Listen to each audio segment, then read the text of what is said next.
a fan, and we got. Sometimes it's worse than others. I don't know. Yeah. Well, let's just go ahead and we'll just live with it. Yeah. Okay, you ready, Jack? Sure. I'm rolling. Okay. Well, first of all, it's good to meet you and have an opportunity to just stop. Yep. Okay. We better get going while we can. Yeah.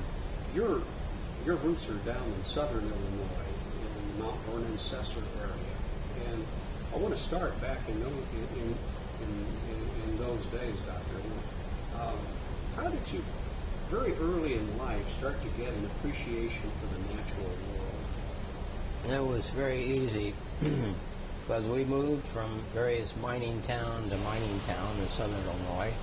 Since my dad was a coal miner, then I had the opportunity to see the mines up close, the slag, the chemicals going into the mine, the calcium carbide, as well as the plants and animals that were in the various areas. My grandfather had a farm, and I also used to spend summers on his farm. So I would go around the farm with him, and I could see the corn growing, the soybeans, and the potatoes. And he had a complete farm with chickens and horses and cows and pigs, you know. It was very, very exciting. So all these were very fascinating things to a young boy. And of course, it made all the difference in the world back in the Great Depression, too. A lot of the farm families lived a lot better, you know, with being able to be more self-sustaining and all that. Yes, it wasn't for my grandfather, grandmother helping us out, I don't think we could ever survive the Great Depression, because they were able to provide food when the mines, of course, were many times closed because of explosion or cave-in or fires or many times strike also. You told me just a little earlier that you were really interested in violin early in life, but what was the sort of door that opened, or the significant thing that got you interested in chemistry?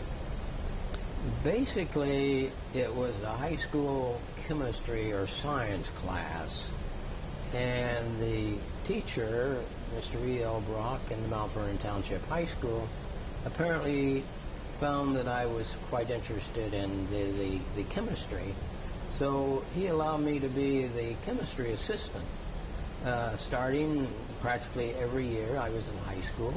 So I had complete access to the KIP generators, which generated hydrogen sulfide, as well as the other chemicals. And then it was at the completion of World War II, and so a lot of surplus chemicals became available. So I started my own laboratory. So half of my bedroom consisted of chemicals. So I decided to start my own laboratory, and so we started, I made a big sign and put it up on the telephone pole. It was Inglett Research Laboratories. So I actually had some labels printed for some cosmetics. I made some cold cream and some other creams, put it in bottles, and found a few drugstores that would put it on the shelf. So, unfortunately, it wasn't a big seller. The bottles weren't very attractive, but my high school math teacher did buy some. That was my early career. And then from there, it was the end of World War II, so I went into summer school and got a job, a meal job, and job cleaning and doing odd jobs, basically, when it was much cheaper to go to college in those days. Had a room with 4 other fellows, and so worked my way from job to job, meal job all the time. So I was able to, with the influx of World War II veterans that had the GI Bill, there were plenty of jobs available. So I was able to complete my college in 3 years. And then from there I got research assistantships at the University of Iowa, where a professor had some money from Procter & Gamble. And so that paid enough money to live better. So then I was able to complete my Doctor of Philosophy degree in biochemistry in 3 years, and that's started me on my career. What were the scientific challenges that excited you at that stage in your career? Well, I found that the chemistry was always exciting. And even as an undergraduate, I could sit in on graduate courses in organic chemistry and other chemistry courses. And then my last year, Professor Smith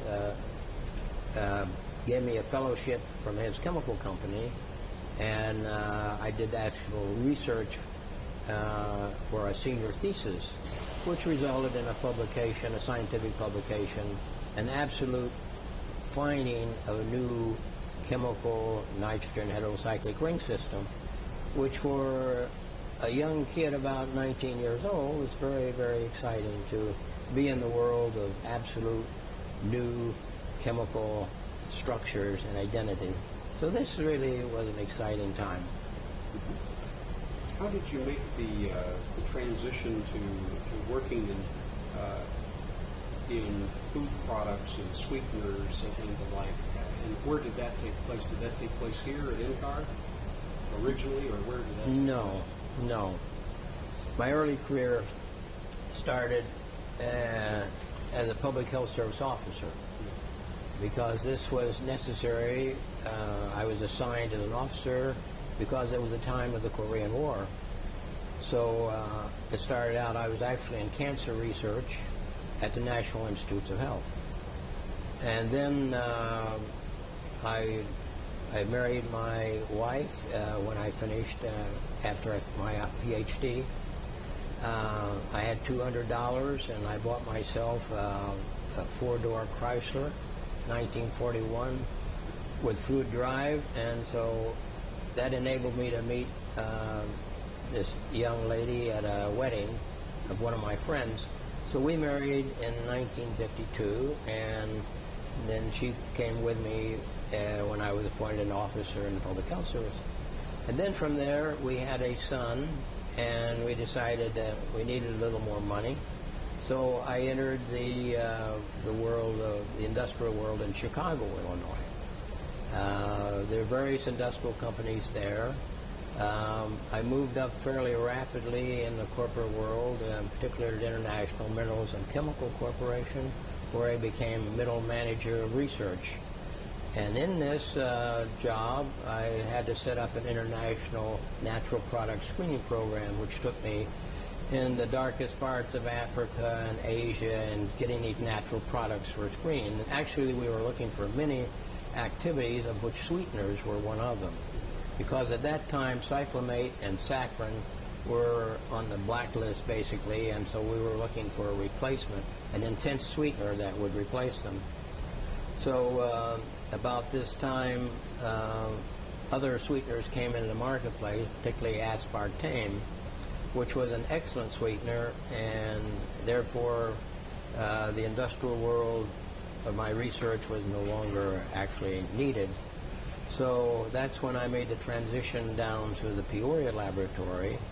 So I came down here actually as a leader of research, involving some 60 or more scientists leading many different areas in the agricultural science area.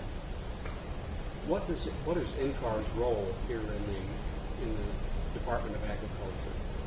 Our role is one of the leading centers for utilization research. Utilization research is the application, finding new uses for agricultural products, as well as byproducts and bio-based products, and as well as all the ramifications of crops and how they react to or in the marketplace.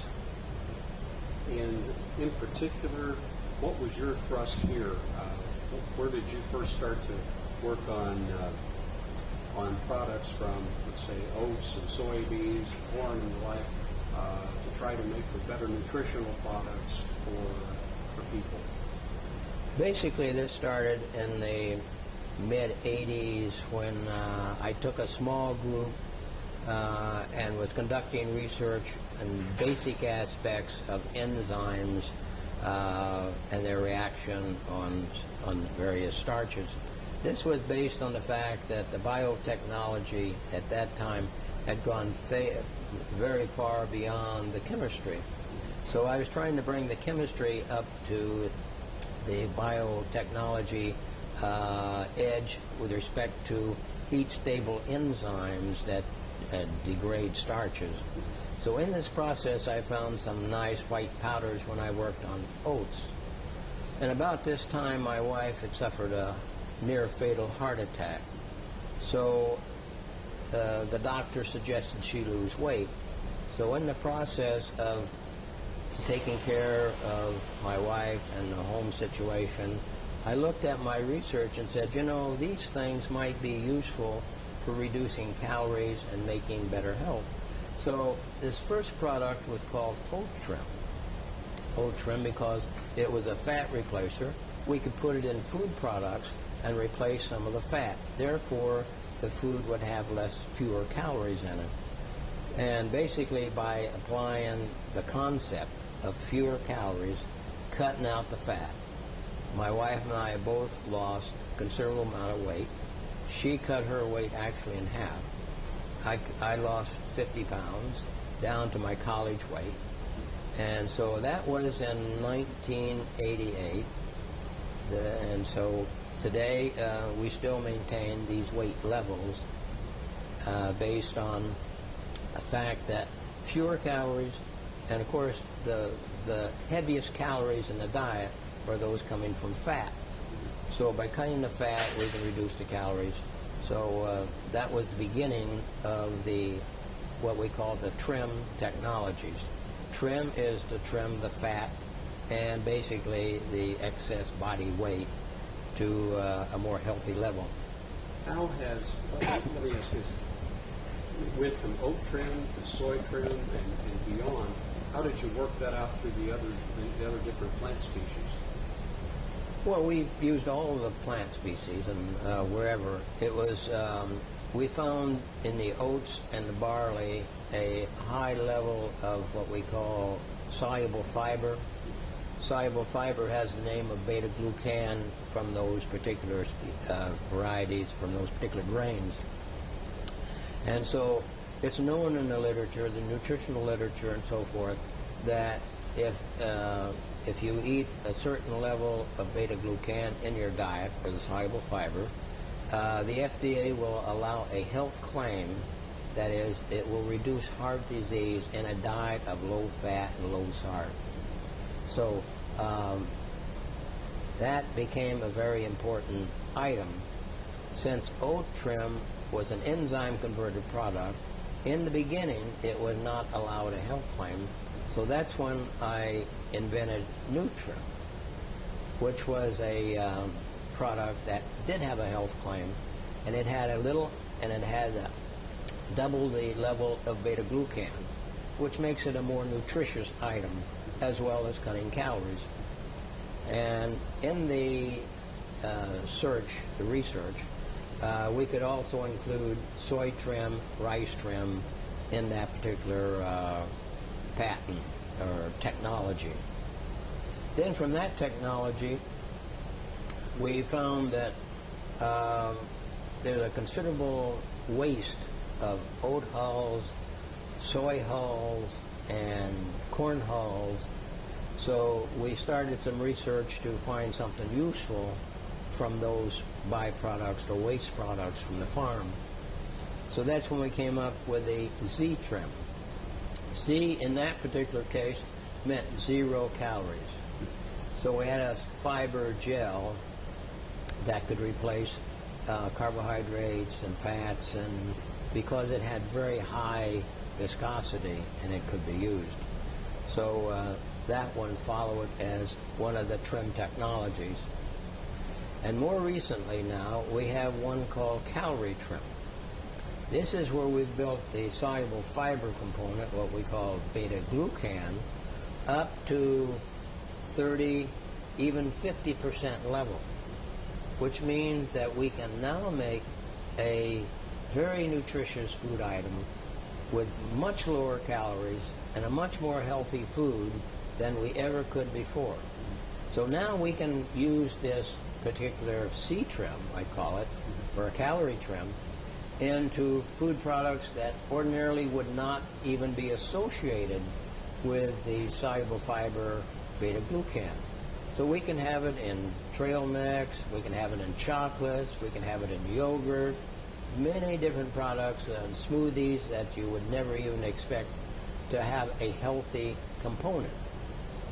In all of this, I suppose, another aspect of this is it may be great for you, but if it doesn't taste good, people won't want it. How do you work on the taste aspect of this? Well, that's why the level of beta-glucan and soluble fiber is very important, because we really do not have to include that much anymore to get the level of beta-glucan that's going to be helpful in the diet. So actually these particular components, the C-trim, it doesn't influence the texture or the flavor of most of the products that we've had it in, including smoothies and chocolate and other things. It just seems the flavor blends in very well. Back to oak trim and some of the earlier ones. How has private industry taken those products and put them into the food chain? Where would, if I went to the supermarket, where would I find them? That would be, you would probably never know unless it's labeled good for your heart, because the oat trim many times was not labeled oat trim. It was called hydrolyzed oat flour or oat flour or something. If you have that listed with many other ingredients, you would never know what's actually there. So in the case of oat trim, we had 3 large companies that licensed the technology, and they manufactured it in big quantities and shipped it out to many food manufacturers, because as you know, most of our food nowadays is in the case of convenience foods and foods that are generally not prepared at home, like they were in the early days where everything was done on the farm and in the house, where the cooking was done largely at home.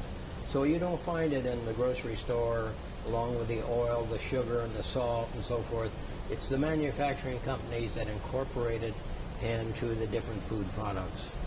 So it's already there, you don't know it, you wouldn't know. Most of the time you wouldn't know that it's there, unless you're buying products that are called low fat or good for your heart or basically some health claim related to that food. If I see something that says heart healthy or something like that, it's a grain product, a bread or something. It could have it in there, or it could have another oat substance like a flour or a grain, or whole grain products are very popular today. Let's talk about, before we started rolling tape, we talked about some of the fun that comes from doing this. In the scientific process, there's a lot of creativity, there's a lot of satisfaction from being out there on the front edge of things. Just tell me a little bit about some of the joy that you get out of doing what you do. Basically, it comes from the mind. Your mind has to be challenged in the different aspects of nature, society, chemical changes, or the things that are going on around you. So if you are challenged, you enjoy the challenge and the change, particularly in this case where we're relating to chemistry and the changes that take place in terms of the different chemical entities and what we're dealing with. Then the joy is finding something new and exciting. This is challenging because a lot of people have done a lot of different things. So if you can find a way to do something that's new, novel, different, and useful. The word useful is very important because many times you can find something that's new and different But to find something that's new, different, challenging, and useful, this puts it in a little different league than just doing something like the early days when I was in college and found a new nitrogen heterocyclic ring system, which was exciting. But the utility was missing in those days. But now with the trim technologies, we have not only changes, and this has gone way beyond, because we're not only dealing with the laboratory, we're dealing with plants and the licensee of these technologies, and you actually can relate to the manufacture of these things. Being in a industrial plant where you carry out things in 600-gallon tanks instead of a 600 milliliter beaker is quite a contrast, and it's very challenging. So this is another dimension beyond other just the excitement of finding something new, novel, and something that's creative and something that's useful. This is another dimension to the whole picture, and it comes into play in the trim technologies. What about the knowledge that you're actually, in the long run, helping to have people live longer, healthier lives? This is the utility that's most gratifying, is the fact that you can do something that's helping humanity.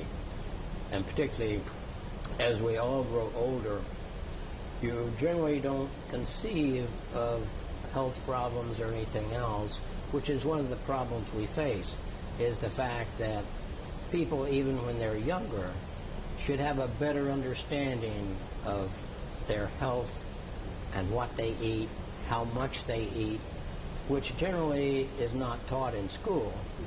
And generally there isn't enough guidance in the world. It's only after people have smoked and eaten a lot of fatty foods for many years that they discover, yeah, I've got a problem. And then it's a bit late in life, sometimes too late. So it's unfortunate whenever we have a problem in this country where we spent $97 billion just on obesity problems.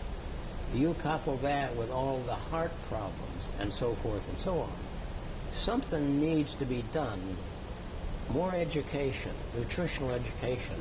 People need to be more aware of it earlier in life, that if they don't do something, it's not only going to ruin their life, it's very likely to ruin the government systems such as Medicare and the health care system. So it's a serious problem. So to be able to say that we have some tools here, the trim technology, that can be useful for humanity, this is important.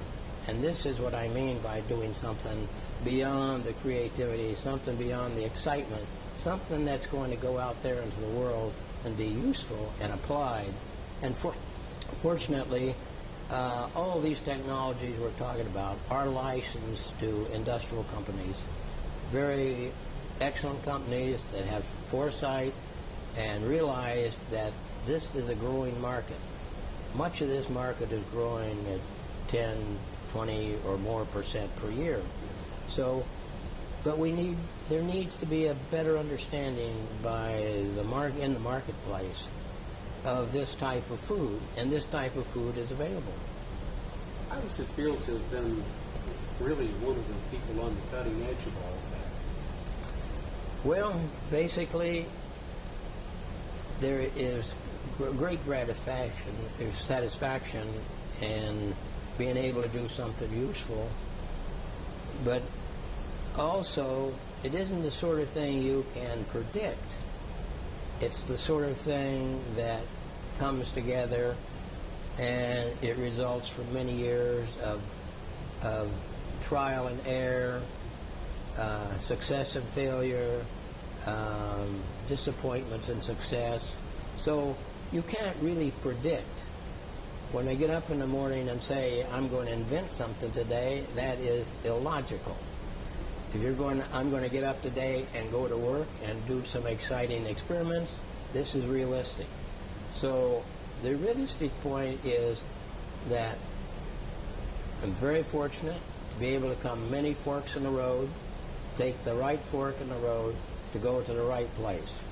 So it's sort of what we call research. If we really knew how we were going to get there and what we were going to get, it wouldn't be research. So the exciting part is actually doing the research and having something actually useful come out of it. I think we're getting pretty much to the end of my questions in here. Is there anything that I haven't touched upon, George, that you'd like to bring up? Because you said many good things here. I know I've got more than enough material. Well, I've tried to cover my wife. Unfortunately, I lost my 2 children.